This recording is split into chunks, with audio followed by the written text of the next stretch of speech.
You know what scares me the most? Not haunted houses, not dark alleys, not horror movies. What scares me is how normal everything looks right before something goes terribly wrong. A cute cafe, a viral Instagram post, a Google Maps recommendation with 5 stars and 400 reviews. Normal, safe, inviting. Tonight, I have 3 stories for you. 3 real places, 3 groups of ordinary Americans who just wanted a good experience. None of them got what they expected. Grab something warm, get comfortable, and whatever you do, don't look up these places tonight. Let's begin. Story 1. The Cafe That Only Opens at Night. Portland, Oregon, 2021. Mia and Derek had been together for 3 years. Not the dramatic, passionate kind of 3 years, the comfortable kind, the kind where you finish each other's sentences and argue about whose turn it is to pick the restaurant. It was a Tuesday night in October when Mia found the post. She was scrolling through Instagram, the way you do at 11 p.m. when you should be sleeping, and it appeared in her Explore page. A cafe. But not just any cafe. The photo was stunning. Deep mahogany wood walls, amber candlelight, small round tables with mismatched vintage chairs, a chalkboard menu with handwritten specials, and through a fogged window the blurred glow of a rainy Portland street outside. The account was called At the Latter Night Cafe. 11,000 followers, no profile picture, no bio, just photos. All taken at night, all completely empty of customers, every single photo. Just the space, beautiful, warm, inviting, and completely devoid of any human being. Mia thought it was an aesthetic choice, a photography style. She sent it to Derek with the caption, "Date night?" He replied, "Looks sick, let's go." She clicked the location tag, The Lantern, 4th and Morrison, Portland, OR. 5.9 stars, 312 reviews. She clicked the reviews. Best atmosphere in Portland, felt like time stopped. Came here on a whim at midnight, life-changing coffee. The owner is so interesting, we talked for hours. I don't remember leaving, but I remember every second inside. That last one was a little strange, but the photos were beautiful, so they went. It was a Wednesday, 11:30 p.m. Derek drove. Mia had the address pulled up on her phone. They parked on a quiet side street 2 blocks away because Portland parking is Portland parking. The rain was light, the kind that makes city streets cinematic. They found the building. Old brick, a single hanging lantern above the door, iron, old-fashioned, with a real flame inside, not electric, an actual flame. The sign on the door said, "Open, come in," but the hours listed below said Monday to Sunday, 11 p.m. to 4 a.m. Only at night, Mia thought. That's the concept. That's why the photos are all dark. Derek pushed the door open. The smell hit them first.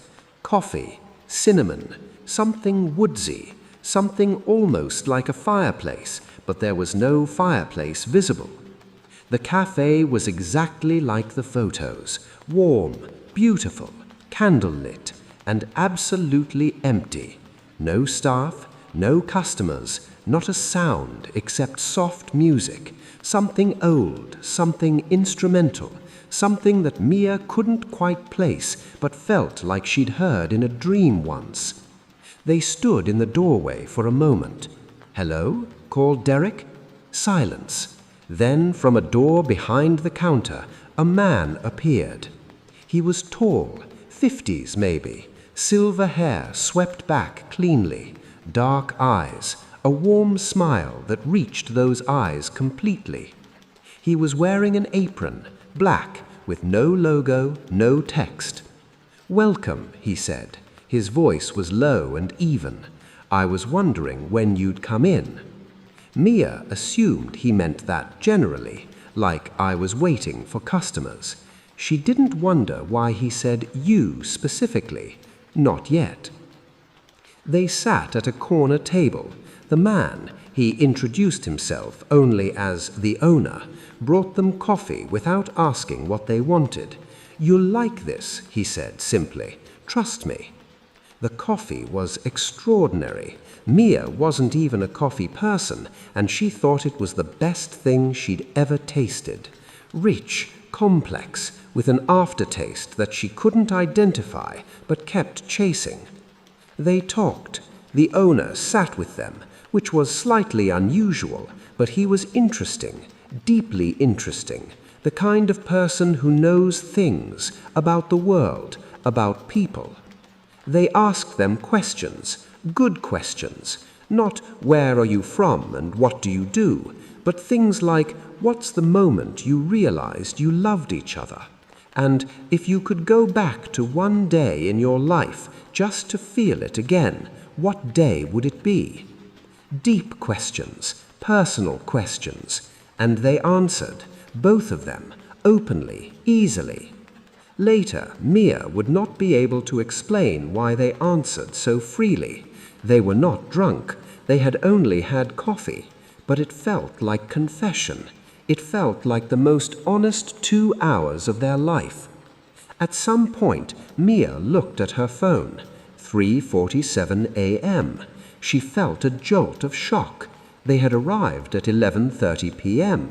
She thought maybe an hour had passed, maybe 90 minutes. 4 hours had gone. "Derek," she said quietly, "look at the time." He looked. His expression shifted. "We should go," he said. To the owner, "What do we owe you?" The owner smiled and waved a hand. "Nothing. First visit is always on me." "First visit," Derek repeated.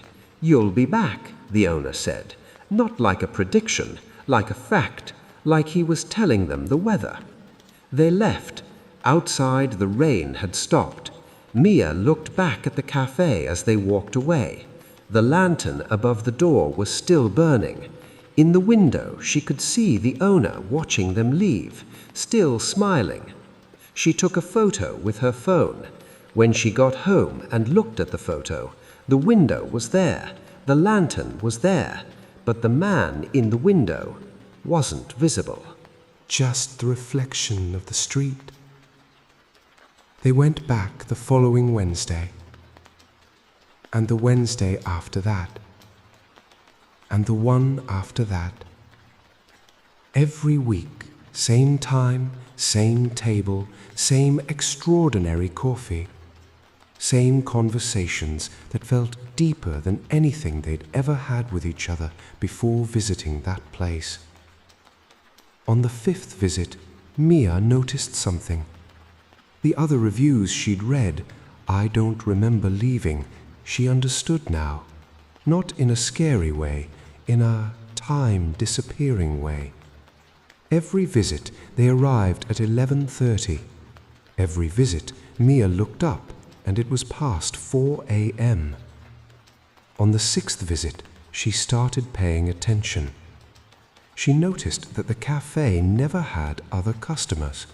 In 6 visits, not a single other person had walked through that door.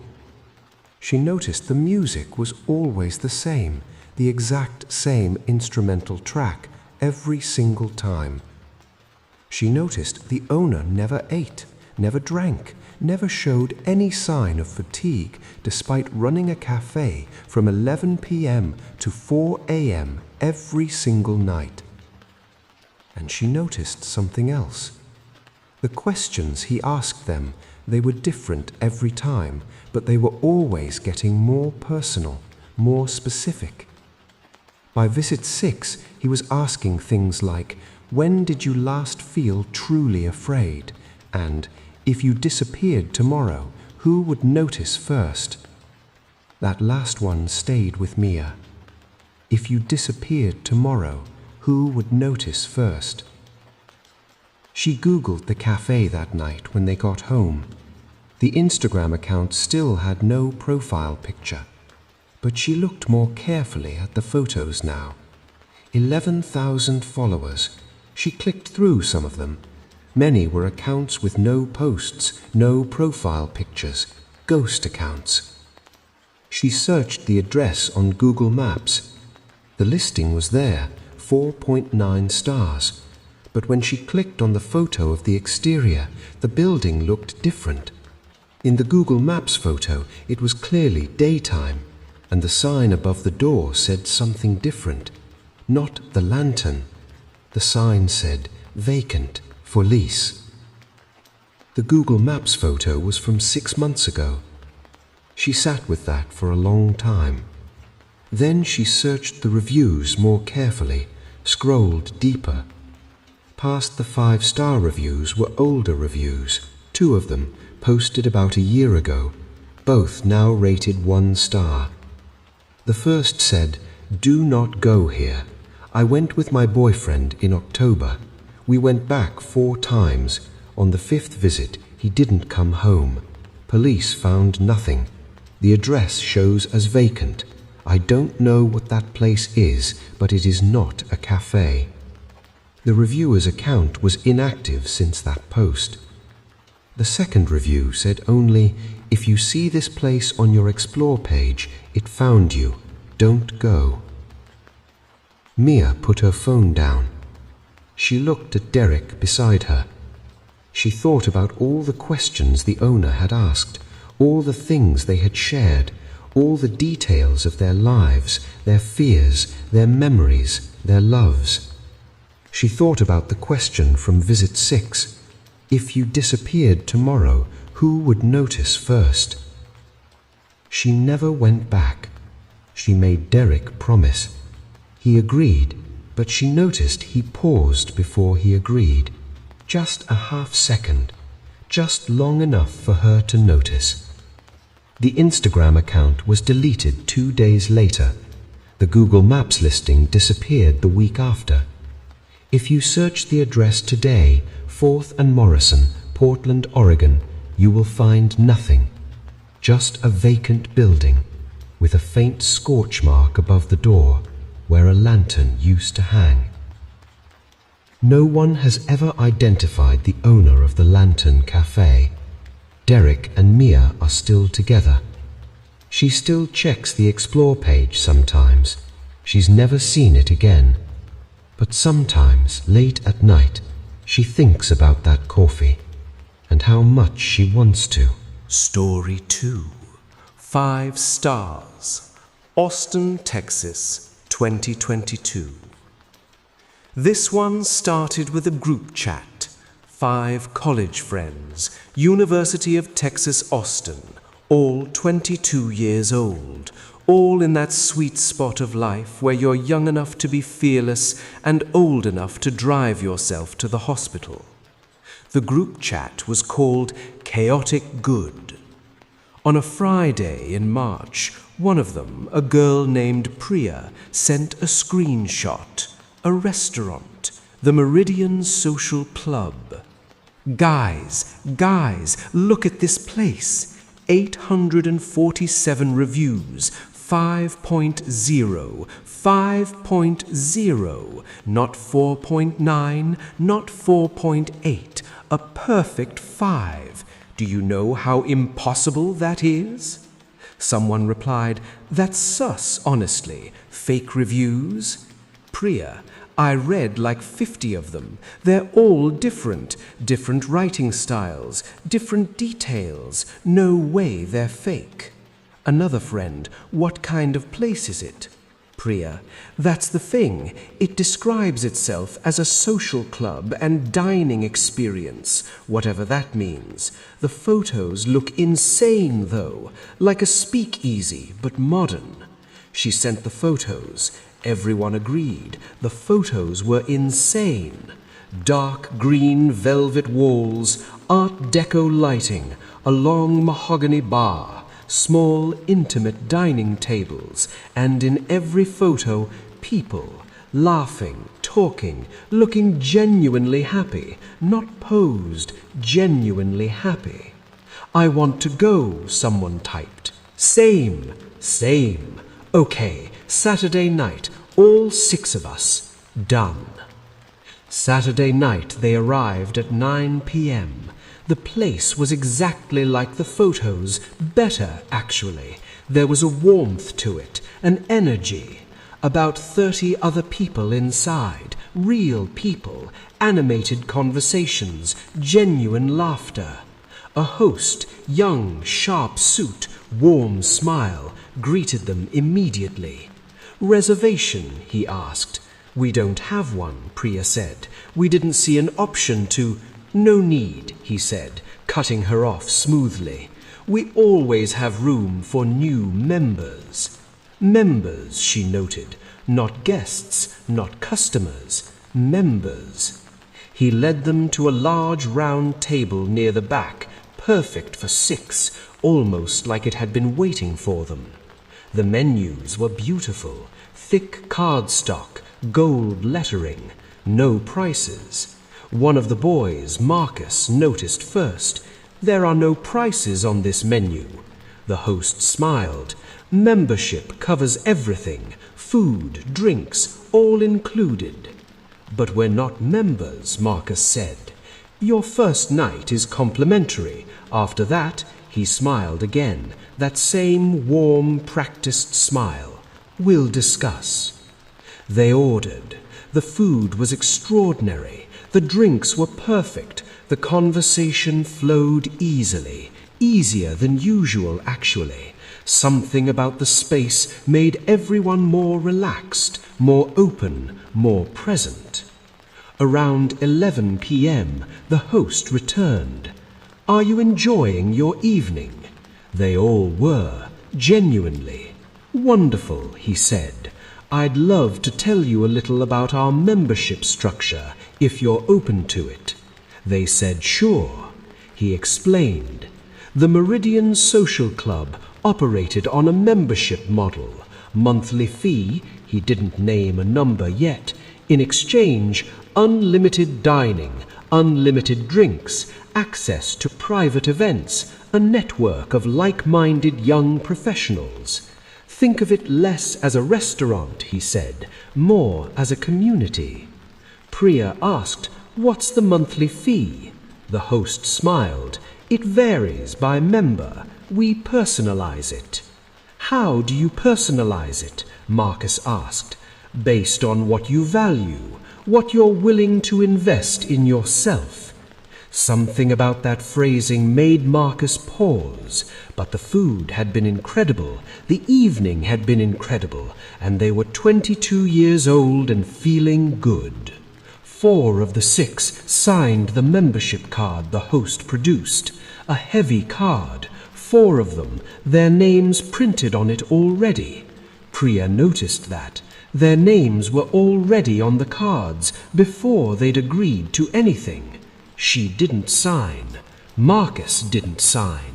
The other 4 did. The first month was wonderful. The 4 members returned multiple times. The food remained exceptional. The atmosphere remained warm. They met interesting people, made new friends. The monthly fee, when it finally appeared on their bank statements, was $340 each. Expensive, but manageable. Barely. Then the second month's statement came. $510. They called to ask about the increase. The host, always the same host, never anyone else, explained smoothly that the fee adjusted based on engagement level and community investment. They had come more in month 2, therefore the fee was higher. One of them, a girl named Kat, said that wasn't what she agreed to. The host produced the membership card she'd signed. The fine print, very fine, very small, said the fee was variable and subject to adjustment at the club's discretion based on member activity. She had signed it. They all had. Month 3, $780 each. By this point, Priya and Marcus, who had never signed, were watching from outside with growing alarm. Kat tried to cancel. She was told cancellation required 30 days written notice and a cancellation fee equal to 3 months of her current rate. Current rate, $780. Cancellation fee, $2,340. She couldn't afford it. She kept going back because she felt she had to get her money's worth. The host always greeted her warmly, always knew her name, always knew details, small personal details that she didn't remember sharing. One evening she arrived and the host greeted her with, "How's your mother feeling? You mentioned she'd been unwell." Kat froze.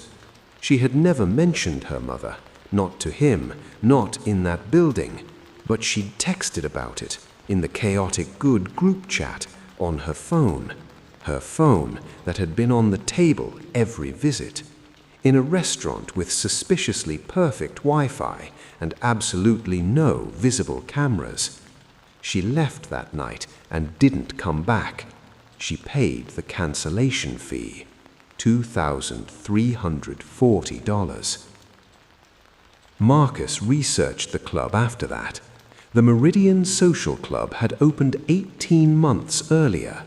In those 18 months, it had appeared on Google Maps with a perfect 5-star rating.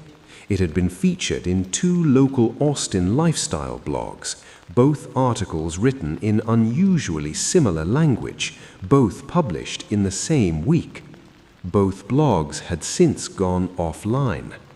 The LLC registered to the address of the club was 3 years old, predating the club's opening. The registered agent was a company in Delaware with no public-facing information. He found 4 other people online who had been members. All 4 described the same escalating fees. All 4 described a moment where they realized their phone had been accessed. The 4th person's account had been deleted. Marcus reported it to the Texas Attorney General's Consumer Protection Division.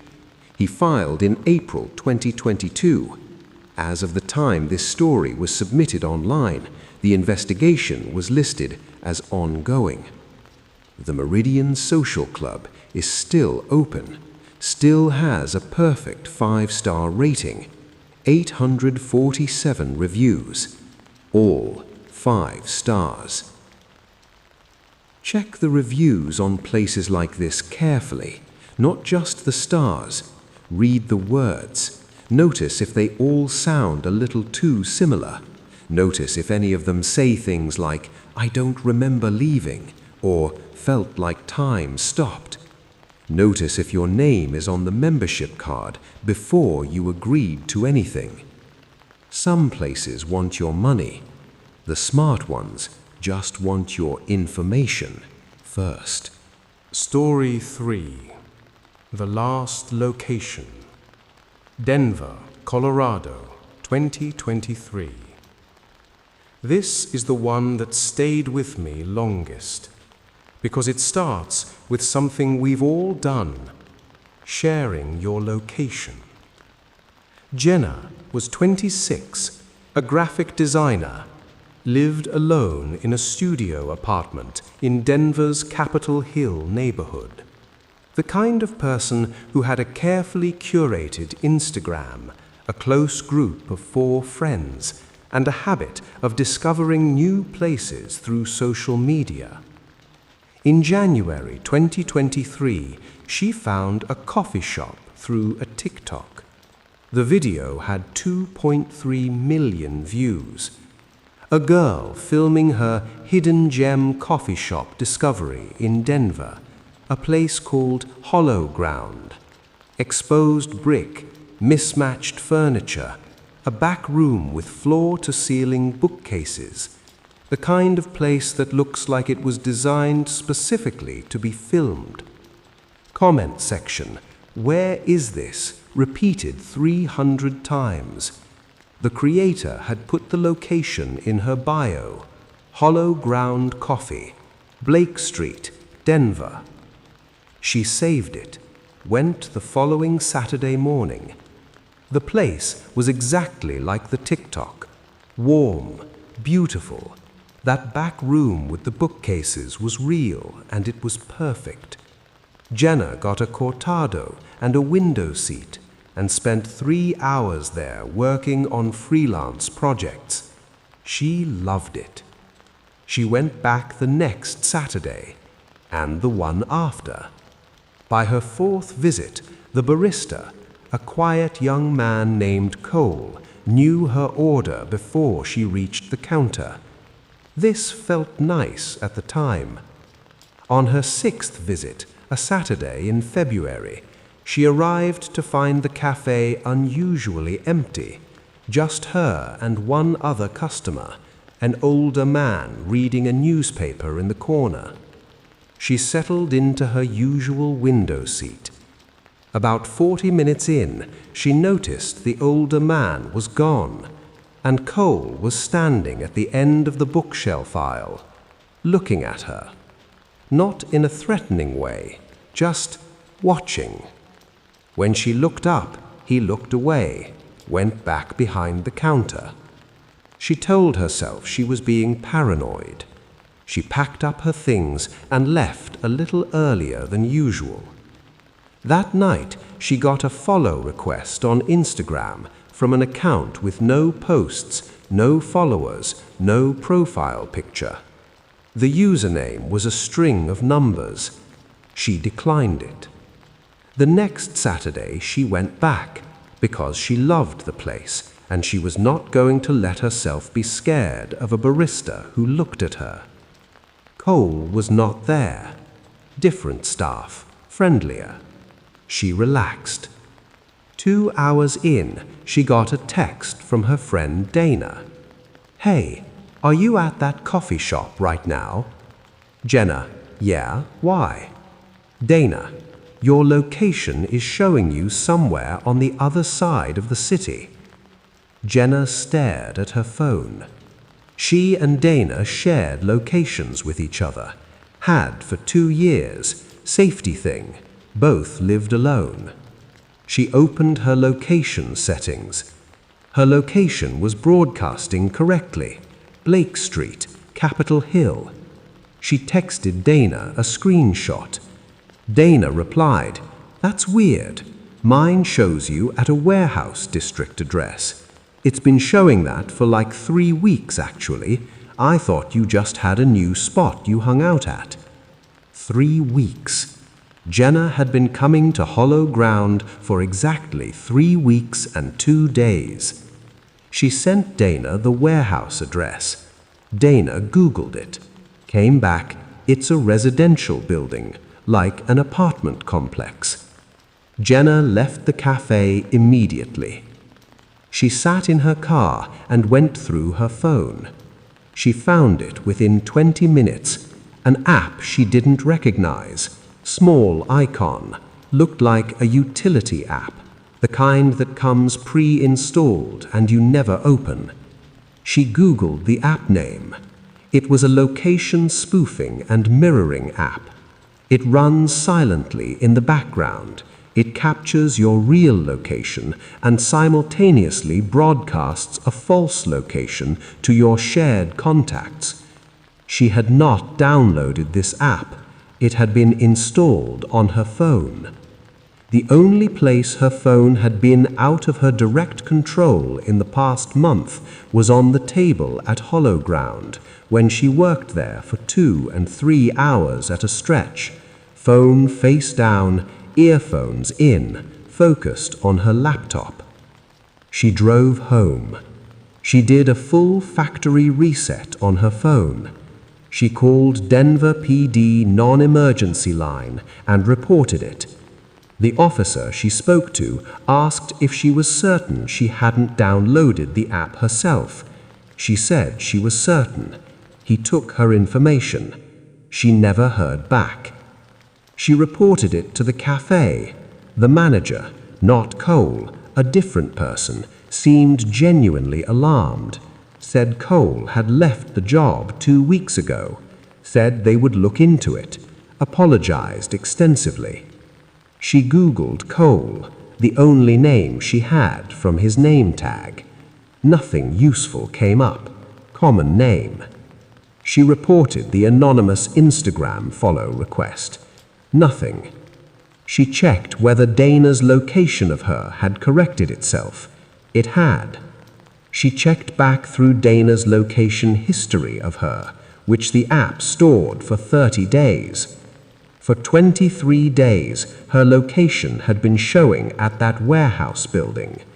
For 23 days, someone had known that Dana's tracking of her was showing a false location, and had known that Dana, seeing Jenna's location as a fixed residential building, would assume she was just somewhere she regularly visited, and wouldn't worry, and wouldn't check on her.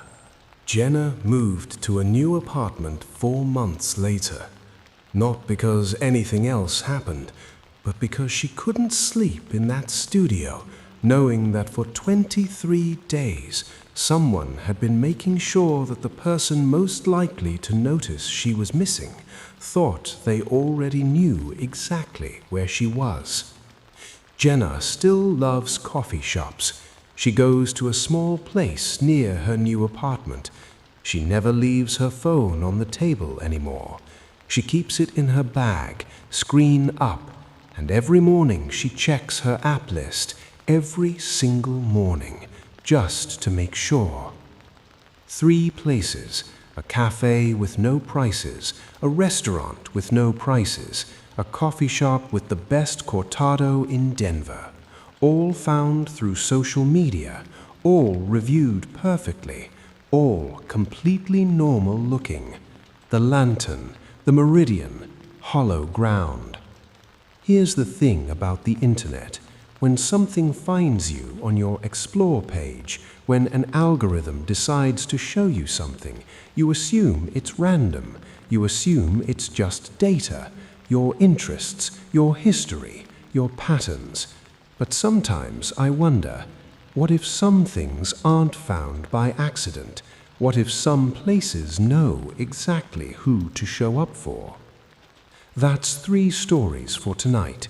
If you made it this far, you already know you're one of us, the people who need the window seat facing the door, the people who read the reviews past the first page, the people who check their app list in the morning. Hit that subscribe button right now, not because I'm asking, but because next week's story is about something that happened to someone who thought they were being careful, someone who checked everything, someone who did everything right, and still, well, you'll have to subscribe to find out. Ring that bell, drop a comment below. Which of these 3 stories messed you up the most? Story 1, 2, or 3? Tell me, and sleep well tonight. Keep your phone face up. This has been Chilling Animated Stories. We'll see you next week if nothing finds you first.